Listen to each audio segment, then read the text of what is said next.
seumur-umur gue ngedempul, misalnya area yang banyak geraknya, pasti retak, Pak. Retaknya tapi nggak langsung retak kan? Enggak, pelan-pelan, cuma Lama. pasti retak gitu. Maka nggak apa-apa, Mas, retak aja. Ya retak aja, jadi customer tuh repeat Balik ordernya lagi. masuk balik lagi. Kita nyari makan, Bos. Nah,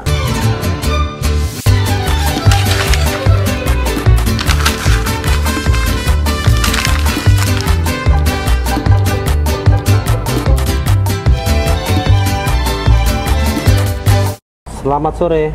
Nggak usah selamat sore ya. nggak usah. Halo, saya Nugi. Saya Nana. Kita dari JS Garage Jakarta. Monggo yang mau bertanya silahkan, pertanyaan diajukan.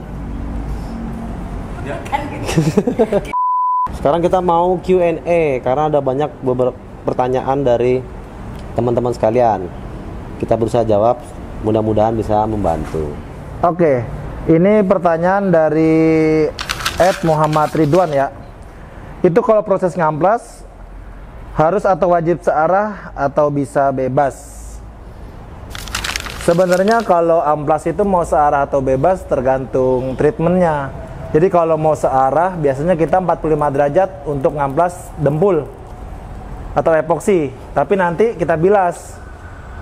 Misal dari dempul itu kita gridnya mulai dari 80-45 derajat nyerong ke kanan. Nanti untuk step berikutnya 150-nya kita bilas nyerong ke kiri 45 derajat. Supaya membaca bekas amplas 80-nya ini sudah hilang atau belum. Nah, itu yang searah. Tapi kalau bebas itu kita menggunakan mesin karena mesin kan orbital. Nah, itu biasanya dia random. Karena orbital sander dia random jadi nggak harus searah. Yang penting hasilnya lembut dan merata. Kayaknya cukup sekian ya. Next berikutnya. Pertanyaan berikutnya dari Ali Darmawan. Ali Darmawan 431. Minta saran Om, dempul alfa agar tidak retak rambut tuh bagaimana solusinya? Nah, ini kalau retak rambut itu pasti ada kemungkinan dempul terlalu tebal. Yang kedua, dari panel bawah dempulnya itu ada retak. Jadi misalnya di panel plastiknya retak, langsung ditimpa dempul, itu dempulnya pasti retak. Nggak mungkin nggak. Jadi plastiknya harus di dasarnya tuh harus nggak boleh ada retak dulu, supaya nanti atasnya nggak ikut retak. Yang kedua, kemungkinan kedua retak itu bisa jadi karena dempulnya di area yang flex terlalu lengkung gitu, itu semua dempul pasti retak gitu. Jadi memang dempul retak itu akibat terlalu tebal atau panel di bawahnya nggak beres. Kita bilang nggak beres karena belum siap didempul dari dempul. Jadi pastiin dulu sebelum dempul bawahnya yang retak udah hilang dulu. Kalau plastik disambung dulu, kalau plat ya dilas dulu. Langsung, ini masalah perjidaran. Lo kok gue nyampe? Perjidaran biasa, perjidaran. Kalau ngamplas nggak apa-apa gue udah. Pertanyaan berikutnya dari Wahyu Dodo 3726. Pertanyaan udah setahun ini, Mas. Baru kita jawab. Oke, kita jawab ya. Mas, kalau jidar pakai penggaris besi bisa nggak? Dan KP plastik bukan yang besi, barusan saya dempul ngelotok. Besok mau diulang. Sebentar. Mas, kalau jidar pakai penggaris besi bisa nggak? Bisa. Dan KP plastik bukan yang besi, barusan saya dempul ngelotok. Besok mau diulang. Ini Mas, mau jidarnya pakai apa? Menurut kita pasti bisa. Tinggal perkara kalau penggaris besi itu kan terlalu tipis, bisa agak susah megangnya. Jadi kita memang kalau kita pakai jidar ya memang kita beli khusus buat ngejidar supaya memudahkan kita. Terus kalau pakai KP plastik juga bisa, nggak masalah juga. Itu tidak berhubungan dengan dempul ngelotok ya. Kalau dempul ngelotok itu udah pasti sama kayak tadi, persiapannya tidak baik, amplasannya kurang kasar gitu. Jadi kalau sebelum ngedempul, nomor amplas paling halusnya itu yang boleh didempul adalah grid nomor 240, di garis bawah ya, 240. Lebih halus dari itu kemungkinan besar dempul gampang ngelotok. Jadi dempul ngelotok atau enggak bukan karena jidarnya, udah pasti karena persiapannya. Dan ditambahin lagi, kalau dempul ngelotok, beberapa kasus yang kita temui itu biasanya karena medianya sudah bekas di repaint dan repaint yang nggak betul, terus kualitas produknya yang bawah yang hasil repaint pertamanya itu nggak bagus, nah pas kena dempulnya bereaksi panas, nah cat itu nggak kuat nahan, jadi yang lotok itu bukan dempulnya, tapi cat lamanya yang lotok. Biasanya sih kayak gitu-gitu aja sih. Jadi ngelotok itu pasti karena persiapannya kurang baik. Preparation yang kurang. Ini dari @Syarif Maulana 7268. Misal media sudah didempul kemudian diepoksi, tapi ada bagian yang kurang, apa boleh didempul lagi? Itu jadi pengulangan dempul ya. Itu amat sangat boleh.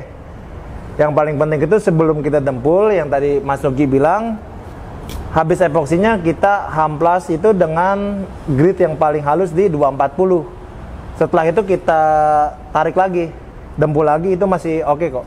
Itu udah hal lumrah ya kayaknya ya. Hampir semua bengkel juga pasti melakukan seperti itu. Berikutnya, Wah ini Pak, banyak. Yang mana ini? banyak yang komen ini.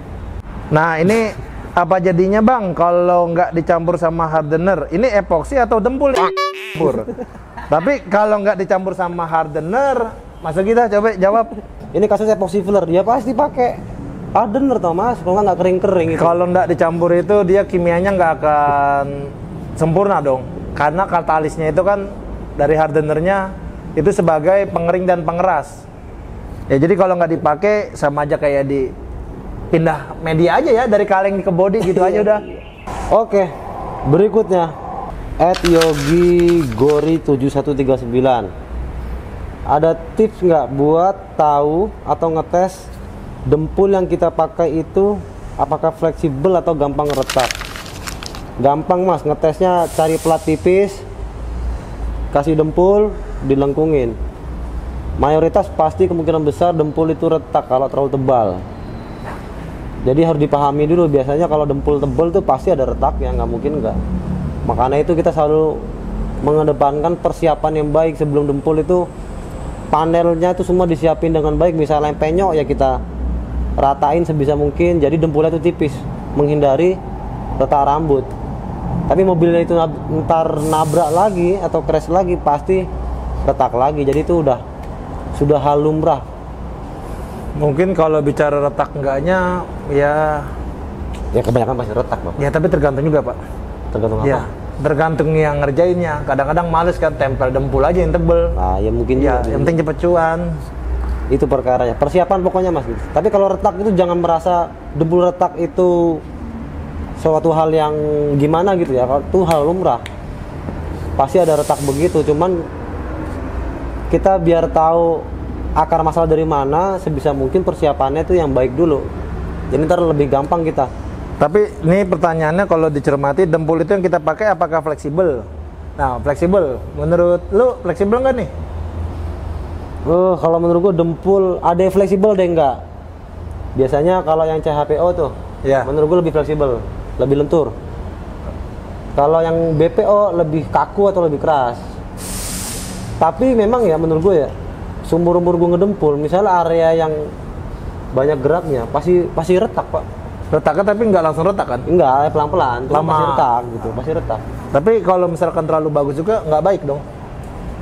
Terlalu bagus gimana? Iya, nggak retak-retak tuh nggak bagus juga kan? Iya, nggak laku-laku kita. Iya, Ya, customer itu nggak dia. balik lagi kan? Maka nggak apa-apa Mas, retak aja. Iya, retak aja. Jadi customer tuh repeat Balik ordernya lagi. masuk balik lagi. Kita nyari makan bos. Nah, bengkel semua standarnya sudah bagus. Wah itu repot, kerjanya Repot. nggak ada Mas. Berarti Jangan. nunggu orang cuma musibah aja ya? Ya itu makanya. Oke. Berita lu rezeki gua. Lanjut, Hitman 47. Sebelum naik tahap dempul, apakah perlu dikasih epoxy filler dulu? Baru dempul Kak, maaf pemula. Nah kalau bahas ini, menurut kita tidak harus epoxy, tetapi Case-nya dulu nih Pak, gue potong. Yang Ini mana tuh? case-nya di atas plat apa di atas plastik? Dia nggak nyebutin medianya. ya anggap aja dua-duanya lah. Oke, dua-duanya. Dua-duanya, plastik atau plat. Menurut kita bisa. Kalau di atas plat harus dempul BPO atau dari Alpha Gloss Glazing Putty. Tapi syaratnya harus terpenuhi dulu. Kita harus main ngamplas dempulnya harus kering, nggak boleh basah. Di plastik pun sama. Itu bisa langsung direct to plastik, tapi kita juga pasti ngamplasnya main kering karena kita standar kita ngamplas dempul tuh main kering. Kalau yang masih main basah kita saranin epoxy dulu deh, cari aman. Kalau enggak nanti besar kemungkinan ada masalah di belakangnya. Seringkali kan gitu Pak. Ya. Kita habis ngecat setahun, cetan orang atau siapa itu beruntus itu. Itu biasanya gara-gara ngamplas dempul pakai air yang ngerasa di bawah dempul, terus dia mau menguap nggak bisa, jadinya beruntus. Nah, jadi pertanyaan ini kayaknya kalau ditelaah lagi sebelum naik dempul, apakah di epoxy filler baru naik dempul atau nggak usah kan? Berarti yang ditakutkan sebenarnya kan mungkin daya rekatnya kan Pak? Ya, kalau daya rekat sih menurut kita pasti ngerekat. Tanpa epoxy pasti rekat, tapi pemilihan gridnya harus tepat. Kalau di plat kan kalau kita 80, kalau di plastik kita 240. Nah ini hal-hal kayak gini memang bisa dibilang krusial ya gitu. Soalnya seringkali orang dempul nggak nempel, yang disalahin dempulnya, padahal persiapan bawahnya kurang baik gitu. Sama mungkin tadi main amplas basah ya? Nah itu sih, itu menurutku banyak kasus. Memang cepet sih, amplas basah itu cepet, nggak ada debuan. Tapi resiko jangka panjangnya yang kita nggak berani. Karena menurut kita bengkel tuh yang dipegang sama orang tuh kualitasnya jangka panjang. Kalau jangka pendek ya. Kalau dari plat langsung di epoxy dulu, itu tujuannya sebenarnya untuk menghindari karat kan? Ya, kita biasanya kalau restorasi kita epoxy dulu. Karena takutnya terlalu luas areanya, udah karat duluan, belum bisa kita dempul. Jadi epoxy dulu. Kalau misalnya dibilang ideal mana, ideal di epoxy dulu. Tapi nggak semua kasus harus di epoxy dulu. Gitu. Jadi mungkin tergantung besarnya media ya? Ya, benar. Setuju. Jadi semakin besar media, semakin kemungkinan karat tertinggi, lebih baik kita epoxy. Ya. Supaya kita kerja lamanya tuh lebih nyaman. Nah ini juga dia ada 2 pertanyaan deh. Ya. Setelah itu diamplas pakai kurang lebih berapa ya Kak? Dempul pokoknya Mas paling halus itu 240. Di atas 240 udah terlalu halus. Jadi antara 80, 120, 150 sampai 240 terserah, tergantung kebutuhannya. Tapi kalau kita biasanya 80 kalau kita ya. Langsung dari plat? Dari plat 80, di atas epoxy pun kita bisa 80, tapi kita berusaha ngamplas 80-nya nggak sampai botak semua gitu. Begitu, lanjut. Ini dari @Hanif Anggriawan ya, Hanif Anggriawan 7924. Kalau buat dalaman tangki gimana Lur? Sebenarnya sih kalau gue pribadi jarang melakukan itu karena si tangki itu kalau misalkan dari baru memang udah ada anti karatnya. Nah kalau misalkan udah karat kita masukkan epoxy itu kan biasanya tuh di motor-motor klasik ya. Jadi custom biasanya Pak? Ya motor-motor custom. Mereka berharap itu supaya bensinnya itu nggak tembus langsung masuk dan ke karat, nanti efeknya itu bocor dan merusak cat di luar. Nah, yang saya tahu sih kalau misalkan dimasukin ke dalam tangki itu kita idealnya pakai primer surfacer. Tapi sebenarnya nggak disarankan juga sih ya. Kalau untuk ngakal mungkin boleh, tapi untuk sesuai SOP-nya sih kayaknya enggak, karena di dalamnya karat. Meskipun kita lapisin epoksinya pun karatnya itu akan tetap tumbuh dan dia tetap makan jebolin plat keluar. Jadi idealnya kalau tangki sudah berkarat total, lebih baik kita buang ganti baru aja gitu. Sama teman-temanku beberapa pakai resin Pak, cuman kita belum pernah nyoba ya. Ya, gue udah pernah nyoba. Masalah pakai resin. Ya pakai resin satu mengurangi volume tangki Pak. Kita nggak tahu tuh, kita masukin seliter, kita kocok-kocok kan. Yang namanya epoksi, resin, dempul dan lain-lain, mungkin kita masukin setengah liter. Berharapnya kita puter bakal menyeluruh. Tapi ketika kita taruh Pak, yang nempel kan hanya beberapa mikron. Ya, nggak bisa jaminan juga. Nggak bisa jaminan juga. Paling bener ganti tangki. Atau kalau yang custom galvanis Mas. Galvanil, sorry, bukan galvanis, galvanil. Atau kalau misalkan itu ya ada epoksi ya yang anti las true welding ya. Oh ya, weld true. Weld true primer. Mungkin di Indonesia nggak ada ya? Belum. Ya beli baru aja lah Mas. Berapa? Ya beli baru aja lah Mas gitu. Ini nggak tahu siapa yang nanya ya, tapi ada pertanyaannya. Untuk aplikasi produk perlis atau clear coat Alpha Gloss, apakah untuk hasil cat supaya bodi mobil terkesan baru, bodi kendaraan harus menggunakan dempul dan epoxy filler dulu, atau bisa diakali dari teknik cat saja? Ini gini Mas, yang pertama itu sebenarnya situasional. Kenapa begitu? Kalau panelnya bagus, kita nggak perlu dempul. Ngapain kita dempul? Kalau panelnya jelek, yang pasti kita ketok dulu, dempul dulu supaya lurus. Terus kita epoxy filler supaya nutup pori dempul. Baru kita naik warna, naik pernis. Sebenarnya menurut kita yang paling berpengaruh itu Semua step ini pengaruh. Pengaruhnya dari mixing rasio bahannya, pemilihan alatnya, cara kerjanya, semua berpengaruh. Tapi kalau cara sederhananya, teknik sangat berpengaruh ke hasil akhir. Memang produk juga berpengaruh, tapi bagi kita 80% itu dari teknik pengerjaan itu sangat krusial. Jadi misalnya kita pakai pernis Alpha Gloss, terus warnanya kita nyemprot warnanya kasar kita nyemprotnya tuh. Nah nanti kita pernisnya nggak akan mengkilat, sampai kapanpun nggak akan mengkilat. Kenapa? Karena dari warnanya itu udah kasar permukaannya, si pernis bakal ngikutin permukaan si cat yang tidak halus.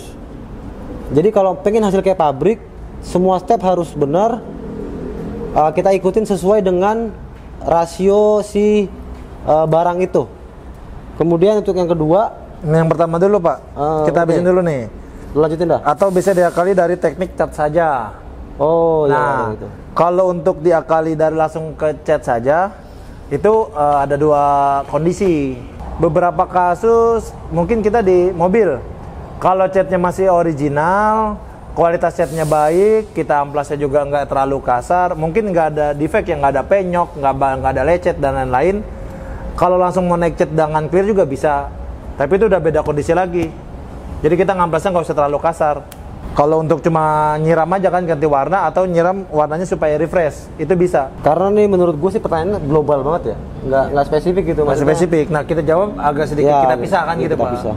Yang kedua, untuk penggunaan dempul pada body kit modifikasi, misalnya bumper, apakah dempul Alpha Gloss mampu menempel kuat pada berbagai macam bahan body kit?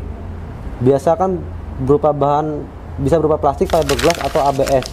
Mohon masukannya. Kalau untuk dempul bisa nempel dengan kuat, sudah pasti bisa kuat. Tapi balik lagi tadi, persiapannya tadi, misalnya fiberglass, persiapan kita amplasnya harus cukup kasar. Yang pertama, yang kedua, pastiin juga fiberglassnya itu campuran resinnya bener nggak gitu. Nanti tatanya campuran resinnya nggak bener, berpengaruh ke dempulnya, nanti tidak nempel dengan baik. Sama kayak ke ABS ataupun ke bumper plastik yang lainnya, selama ini kita sih nggak pernah ada masalah dempul ngelupas, karena kita persiapannya pemilihan nomor amplas sebelum dempulnya itu tepat. Selama kita milih nomor dempulnya tepat, insya Allah nggak ada masalah ngelupas, udah pasti dempulnya nempel dengan kuat. Nah ini kalau body kit saran lu pakai dempul apa nih? Nah oh iya, kalau untuk body kit, kalau kita di sini bisa pakai si body light dari Alpha Gloss tuh, yang kaleng warna putih. Kenapa? Karena biasanya nih pengalaman kita body kit itu pasti bentuknya kurang bagus ya, kurang lurus. Jadi kita seringkali isi dempulnya agak banyak. Kurang bagus apa jelek bilang aja gitu. Jelek gitu aja. Kita ngisi dempulnya agak banyak jadinya. Nah, kalau dempul biasa terlalu banyak, bebannya terlalu berat. Jadi si mobil, fungsinya mobil itu jadi menurun ya performanya, karena dengan beban dempul yang banyak. Kalau kita pakai body light, karena dia beratnya si dempul itu jauh lebih ringan dari dempul biasa, kita dempul tebal pun nggak masalah karena tidak berubah banyak. Karena dari segi beratnya itu dia sangat ringan gitu, jadi sangat membantu kita kalau body kit yang kita kerjain itu kurang bagus. Misalnya beberapa customer kita beli body kit dari luar negeri gitu, dari Malai lah, kita tuh dapat kan parah banget waktu itu ya, kita di mobil Skyline. Enggak parah, hancur ya, gitu. Enggak parah. Jadi kita harus ngakali mau nggak mau, kita tawarin ke customer bikin body kit baru, nggak mau nggak mau kita harus ngakali dengan dempul. Akhirnya ya udah kita pilih pakai body light. Nah supaya kenapa nih? Supaya dapat ringannya, bentuknya pun bagus. Jadi kita dapat kosmetiknya kita dapat bagus, fungsinya pun dapat bagus. Jangan sampai itu ada yang kalah salah satunya. Terus supaya bracket juga aman ya? Iya betul. Kalau terlalu berat kan, wih ngondoy. Nggak apa-apa Pak, kan bisa dilas. Dimatiin aja bumpernya kalau yang kayak gitu. Kan sering kan dapat kasusnya kan, bumper karena saking beratnya kita dilas ya kan. Bautnya dibuka bumpernya 10 satu bumper. Iya. Susah. Nah itu akibat efek yang dempulnya terlalu berat, terlalu bego ke dempulnya, ketebelan itu. Jadi kira-kira Q&A kali ini pertanyaan udah habis. Mungkin berikutnya kalau mau bertanya lagi silahkan, tetapi mohon kalau bisa lebih detail pertanyaannya, jadi kita bisa jelasin lebih spesifik. Sampai jumpa di Q&A berikut. Ada tambahan nggak? Nggak ada. Ya udah. Nggak ada. Kalau gue pengen ngomong gitu, besok kalau nanya lebih susah apa? Gitu dah. Kalau nanya jangan goblok.